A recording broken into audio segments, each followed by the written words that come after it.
morning, we're really lucky because we are looking at building a data-driven culture with a business that really knows how to do this. And I'm delighted to have Priya Khullar, customer experience, data and analytics lead at leading broadcasting and media business Sky. So Priya's joining us kindly, giving her time as our guest disruptor today. And thank you very much, Priya. It's fantastic to have you with us. Thanks for joining. So we are going to chat for about 15 minutes and then we're going to move to some questions. So as we talk, please do think of some questions to ask Priya. Priya has got a lot of valuable experience and is doing some incredible data work at Sky. So Priya, just first of all, you head up the analysis and the data work on the whole customer life cycle at Sky. Is that right? Yes, that's right, Jess. So I look at data and analytics across the customer life cycle, but I do work for Sky Spain. So Sky Spain is a smaller outfit within the big Sky, and Sky is now looking at different sorts of propositions in the European market. So we started with Spain 3 years ago, and then we're also now looking to expand to other European markets. We already have a presence in Germany, in Italy, in Austria, and now looking at where else can we go and how do we go big. Brilliant. Thanks very much for that. So I'm really excited to talk to you today because Sky's an incredible business. It's an incredible business in the UK market, and it's known for knowing its customers really well. And I think really Sky has been driven by data for a long time, certainly in comparison with even other media businesses. But let's sort of start thinking about what for you are the hallmarks of a data-driven organization. What does that mean to you? Yeah, I think these days you hear about data and data being the new gold dust and all sorts of things. I think companies have always had data, but the real success happens when you can really translate that data into some valuable customer outcomes and business outcomes. Now, this is often not very easy to do because there are lots of disparate systems where lots of different data sits on. And sometimes just integrating all of it, bringing it all together, and really getting the insight that you need in that point in time becomes a challenge. And you may end up submitting a request, as we often do, to our data intelligence team. And then you get the results back, say, in a week's time or in 10 days' time. We're really working on that and seeing how we actually make it available in real time, where we can go and access data in a self-service way and really get what we need for the action that we're taking across the customer journey lifecycle. So for example, if we know that customers who join us, we've learned from the past, within the first 7 days, if they've tuned in and watched at least 3 to 4 hours of content, they are more likely to stay with us. So having had this knowledge, now how do we make sure that we're using it to engage with customers during their first 7 days and looking at how much time they've spent and trying to maximize that time by giving them the content we think they would love to watch in, albeit a very small history they've had with us. So I think deriving value from your data when you need it is what really drives success. Thank you. And we'll circle back in a minute to what you mentioned about disparate systems and self-service, because that's a really key part, I think, of becoming more and more data-driven. But before we get to that, I just want to kind of take a sort of your view on working with data on a day-to-day basis. You're very experienced with that. Where is the balance between instinct and evidence-based decisions? Where do you sort of lie on that, and how does that manifest itself in the organization? Yeah, good question. So I think instinct is important, definitely. And if you look at it philosophically, instinct perhaps originates from some sort of subconscious, conscious knowledge in there that prompts you to say, oh, I think I have a feeling about a particular problem. Oh, I think that this is something that's not working. So there is something to it, but I would say that we should use that as an indicator to go in the right direction, and then use it as where we should be looking.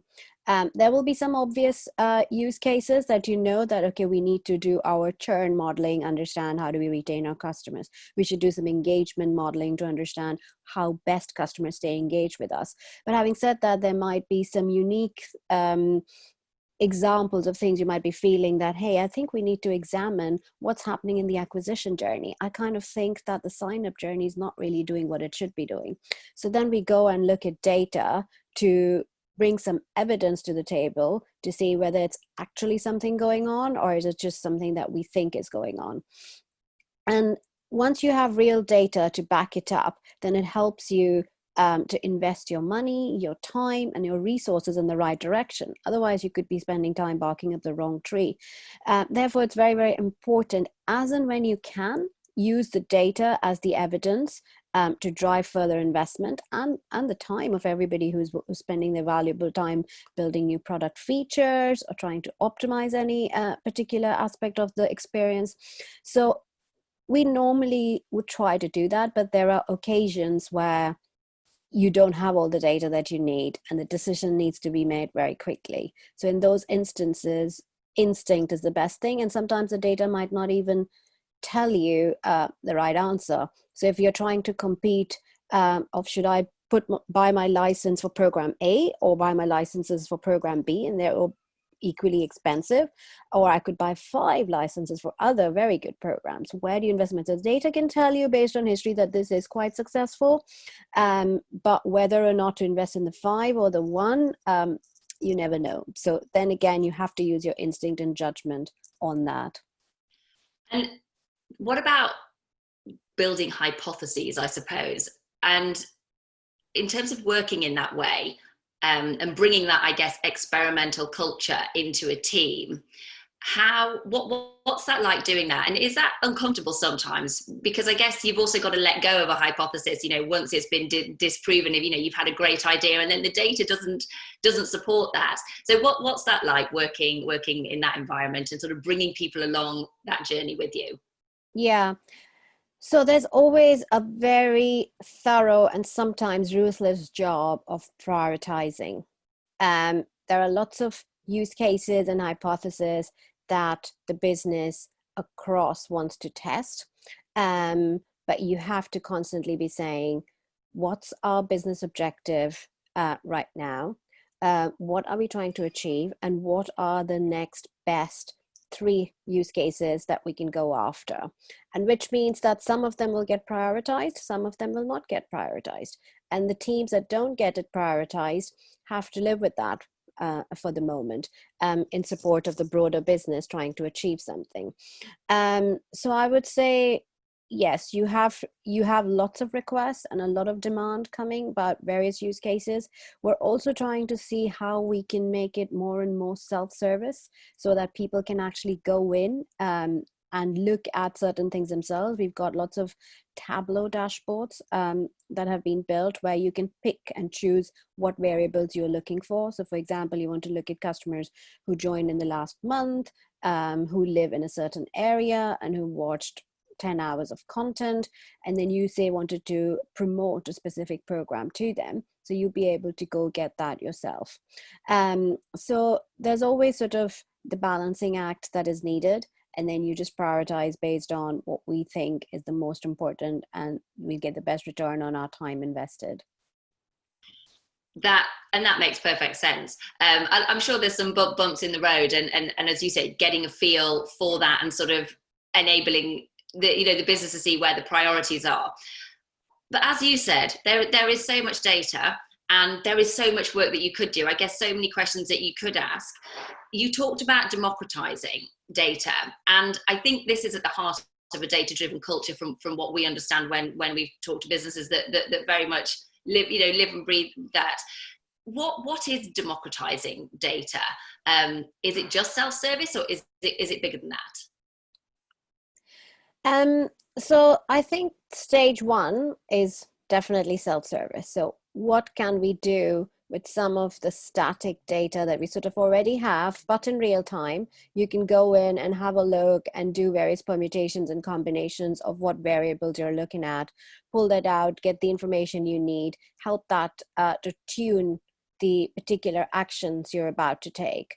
So there's certainly that, but then you keep evolving it to the next stage and then making it even better. So we've got our data scientists and experts who can do some really uber cool modeling, predictive, prescriptive, all of that sorts of modeling.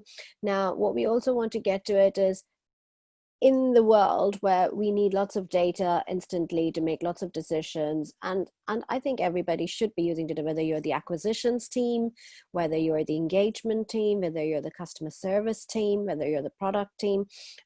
In some scenarios, you need data pretty instant, real time. For product features, it may not necessarily be instant. So we look at what sorts of product features, the customers are feeding back to us, what sorts of product features where we see a lot of drop off in the journey. For example, customers are trying to sign up, but maybe it's taken them 5 clicks and they still haven't found what they were looking for or haven't been able to sign up. So that's a big red flag for you. And you want these people to be able to have that information to say, okay, we're getting a dropout of 70% at this stage. What should we be doing? We have Adobe Analytics and a lot of tools that can give you some of the data in real time. Now, what we're trying to move to a model is where the data scientists can do some really cool models at the back end. And then you have some, as Gartner called it, the citizen data scientists. These people are knowledgeable, they're experts, but they also act as an interface between the business and the data science, where they can simplify the access and ease of being able to make data available to a business person. So you don't really need to be a data scientist to derive value from it or to derive an understanding of what this all means, but being able to then show to people things that they can very quickly get to themselves, but in an easy and digestible way. Because sometimes the data people get so intensely into that, and then if it's not really something that people can make sense of, if people can't really understand it simply enough, we will not be able to derive as much value as we would like. So that's what I would say is how we're evolving to the next stage of being able to democratize data for everybody. And that makes perfect sense. And I think the role of citizen data scientists, I mean, that's a fantastic way of looking at it. And I think kind of it renders the world of data science less, I suppose, elite and specialist, which I think is an incredible aim. Just sort of going back to something else that you said, and thinking about kind of the speed with which you need to access data, is that the main barrier to, I suppose, doing the level of analysis that you want to do? I mean, in our digital trends report, for example, one of the top barriers to sort of generating insight from data is actually just time-consuming data wrangling. Essentially, that sort of comes up every year. Do you think that is the main barrier for you? Yeah, so I think that's where the easily digestible, easily viewable aspect of it comes into play. So sometimes you can have, I don't know, a lot of companies still use Excel worksheets. When we first started in Spain, we were using Excel spreadsheets because you would think that, oh, Sky is a big company, is really good with data. But actually, when we started out as a small business, we still didn't inherit all the capabilities that existed. And this is sort of just the nature of organizations. Because when I went in 2 and a bit years ago, I thought, oh, all the data will be readily available and I'll be able to do amazing things with it. But no, it was hard work because the systems that we were using, they had the viewing data in one system, the billing data in another system, the customer profile data in another system. And just to be able to get to link the 3 or 4 different data sets and bring together the answer would be quite a tedious process. So I think sometimes you can get really bogged down and it just takes hours just to kind of make sense of it.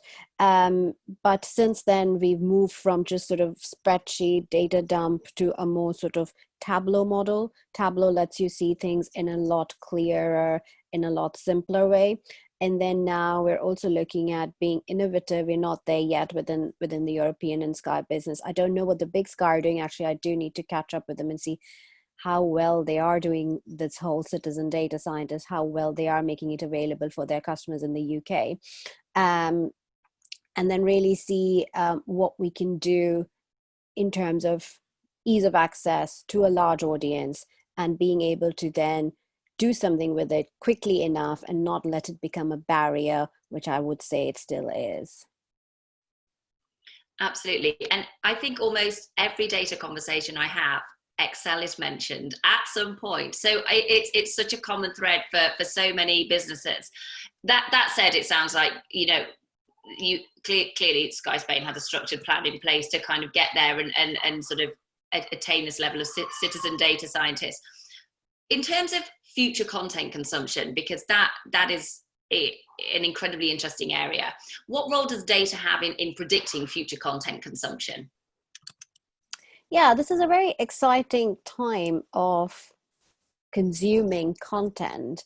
I mean, gone are the days where you would tune in at 9 p.m. on Sunday night to watch prime time. I still remember as a kid, we used to be all excited, you know, yay, whatever was of interest. But suddenly in the last few years, it's all changed. It's all about on demand. It's all about being able to tune in. If you don't like something, you just switch, change, you know. So people just have a lot of choice now. And companies really need to get on their toes about keeping ahead with that trend. So we've got a lot of competition in Netflix, Amazon Prime, and the other day I was just reading how Netflix is really, really good, and they call themselves a data company. Rather than a content company, that comes second. They've been really, really good at analyzing customer behaviors. I heard there's about 33 million different versions of the interface that you see, and they are able to really prioritize that based on the consumer's watching history, the genre. Some of the data is explicit, like you actually give ratings to a program so they know what you like. A lot of it is implicit. For example, if you binge watched a particular program, we know that, you know, you really like that sort of program. And then how often, what was the time duration between various episodes? When do you watch TV shows versus movies? When do you watch kids programs? So the time of the day, the hours spent, and the types of genres and content that appeals to you. There's a lot of data that is available, and now that is also being used to create more original content.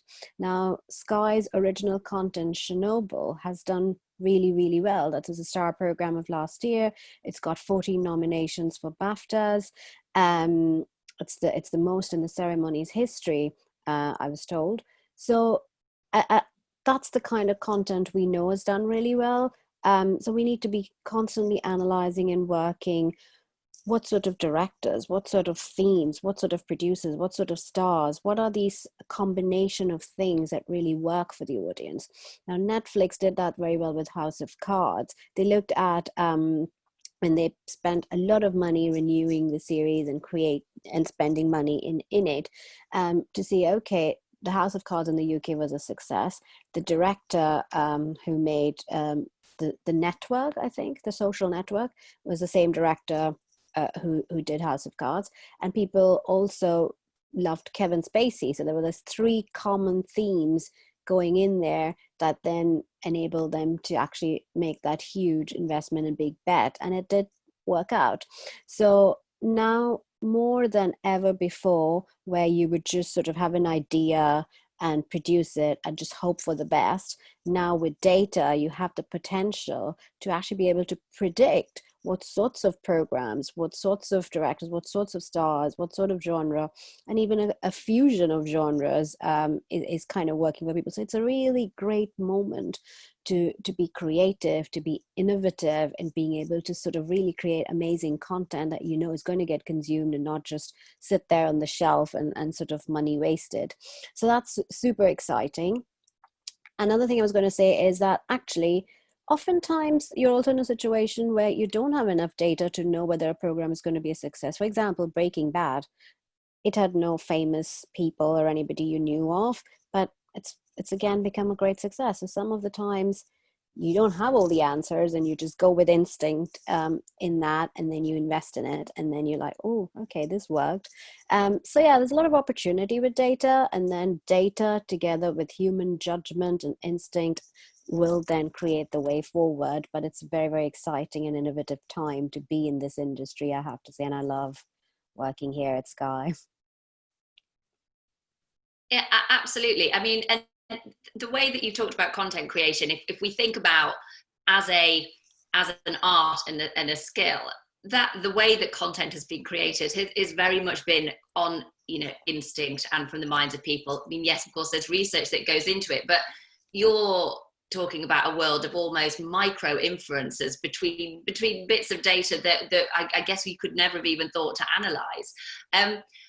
Just thinking about the personalization element, because again, that is something that Sky does do well, but it's also something that a lot of companies have really tried. How do you personalize the experience for your customers?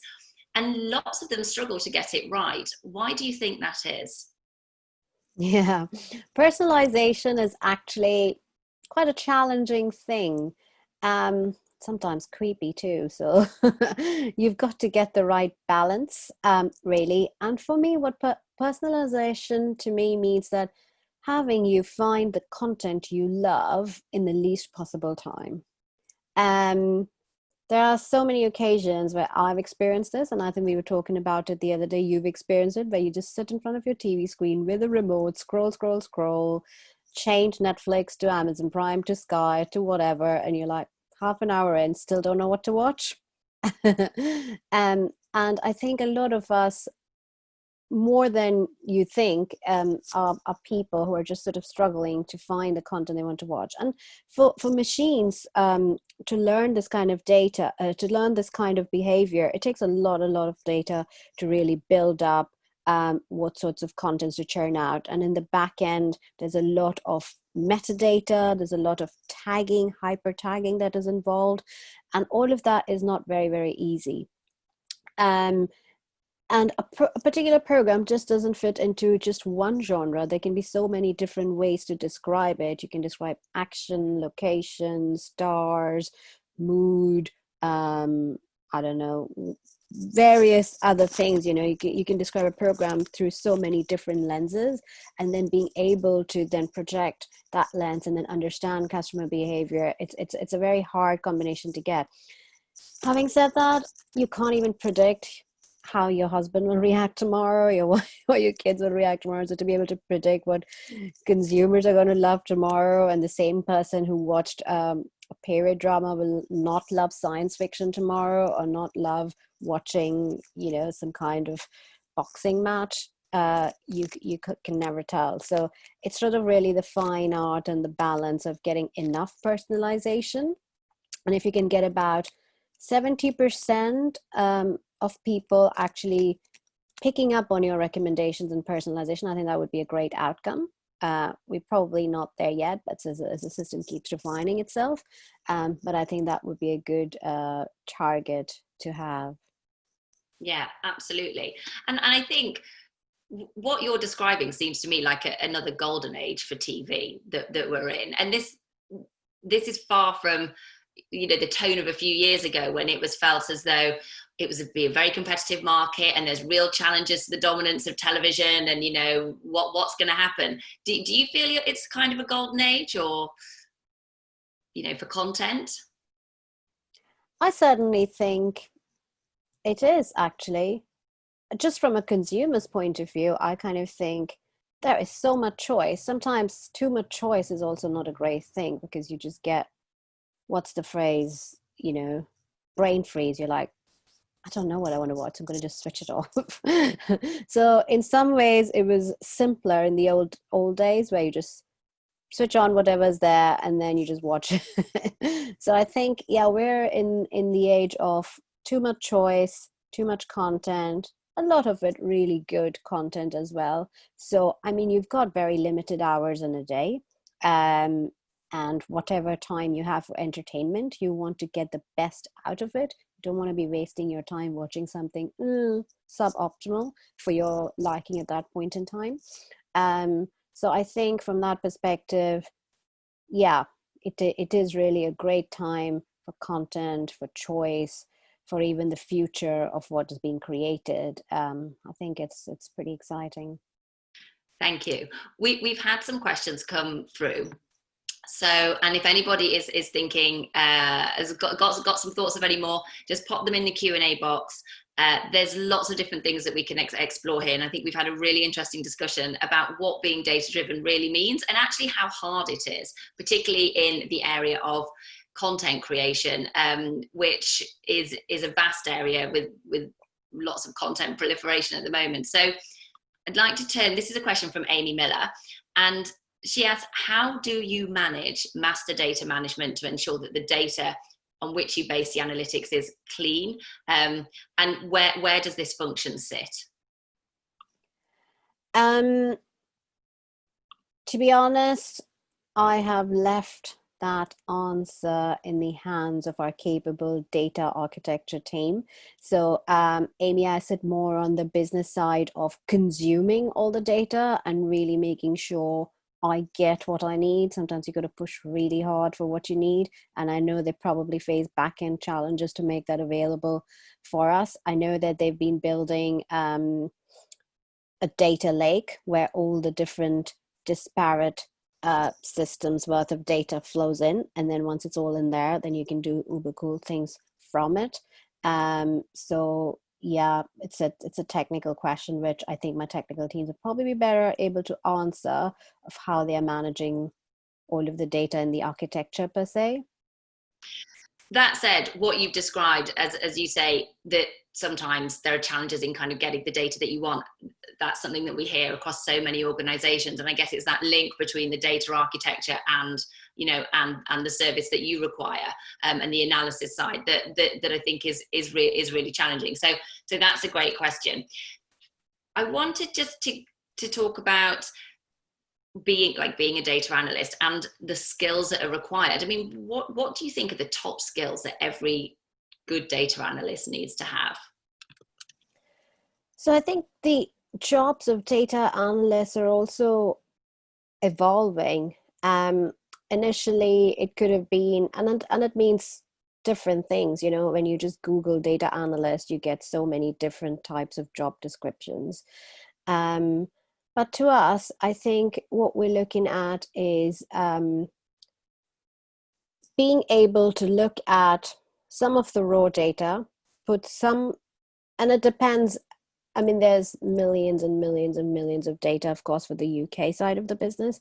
Spain, because we're still small, so we don't have so much big data. We still have data that is sort of manageable. So being able to really look at some of the raw data, being able to structure it in a way that you can make some sense out of it, and then working with the teams to be able to draw some conclusions and recommendations from it. So the role can be quite broad, the role can be quite narrow, depending on the organization, depending on the interests of the person. So sometimes the data analyst might just want to do the technical aspects of cleaning the data and just presenting it. Sometimes they might be more interested in actually, I want to go beyond, and what they call is like a business translator, data analytics translator. I actually want to then make recommendations as well, to say, this is what my model is telling us, and therefore we should be investing more time in area A or area B or area C. So it could sort of really range from very narrow technical focus to a sort of broader combination of business and data tech. And it's a complex thing to make these clear recommendations and tell that story to business. Any sort of key tips there in how to communicate really well with data? I know that's something that a lot of people struggle. Yeah. So for me personally, what I look at is how simple we can make the recommendation. Not simplistic, but simple.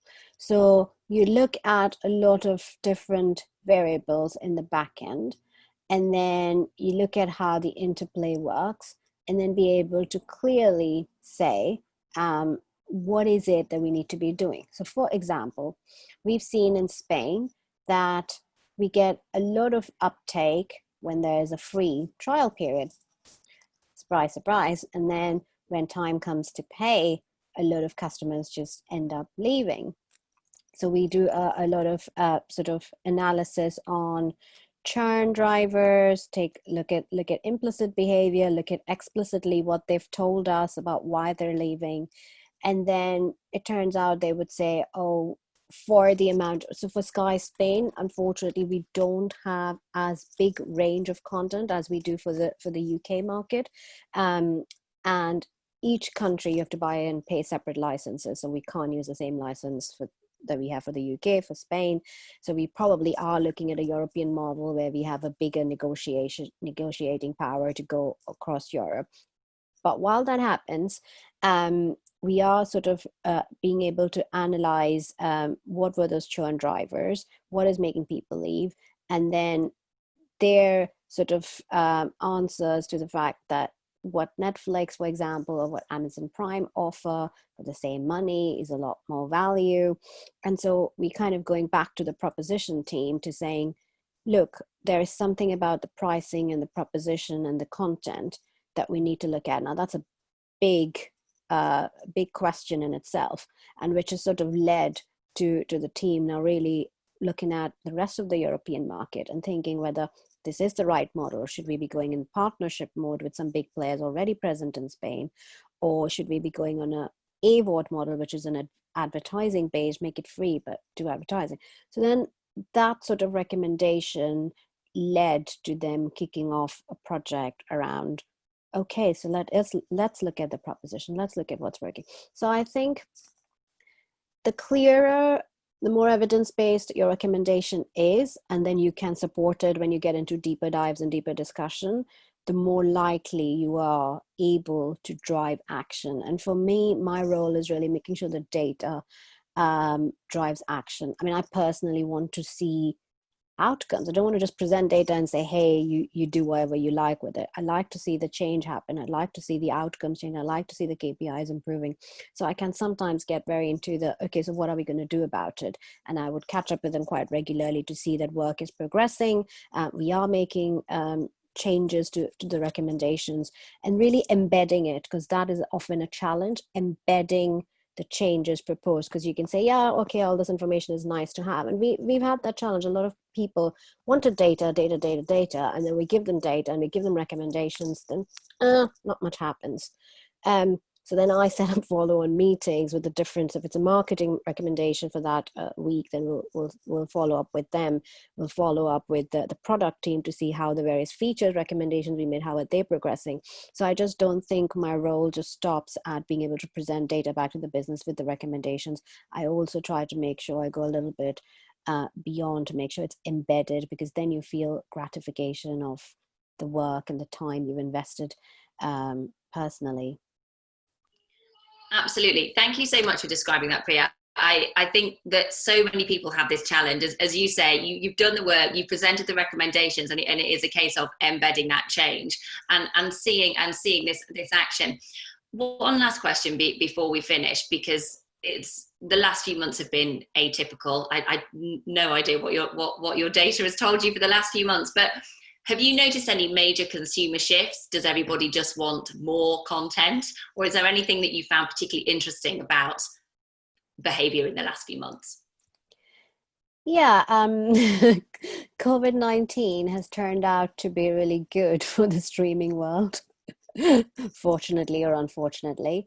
A lot of people have lost their jobs, so they're spending more time at home, which isn't great for the overall economy and general well-being. But what that's meant for streaming providers is that we've seen subscriptions go up a lot. And when sport was cancelled, some of our Now TV, so I forgot to mention earlier on, the Sky Spain proposition is more the Now TV version of the UK model, not the actual cable direct to home model. So when sport was not happening, we lost a lot of subscribers because some people just joined for sport. And then when it came back, the Premier League, we suddenly saw an upshot. Now in our numbers, and then so much so that the platform almost crashed. I'm not supposed to say that publicly, but well, it happened, and people who were on would have seen it. And then we fixed it really, really quickly, because it was a big moment, after days of lull, you suddenly have people super excited, and then you want to make sure they get the best experience possible. So sport has again kicked things off. So I think our subscriber numbers are ahead of forecast. We've done well in this time from watching, and then I like to look at it positively as well. People need to do something; they can't step out, so you're giving them entertainment. You're giving them stuff to watch that they can sort of productively enjoy. Absolutely, and lots of great content to do that with as well. Priya, thank you so much. That brings us to the end. It's been really fascinating talking to you. Really valuable discussion about the realities of being data driven. And we're really excited to see what happens next. And as you say, I think lots of opportunities for Sky and Sky Spain at this time. So thank you very much. Thank you. It was a pleasure being here. Thanks for having me.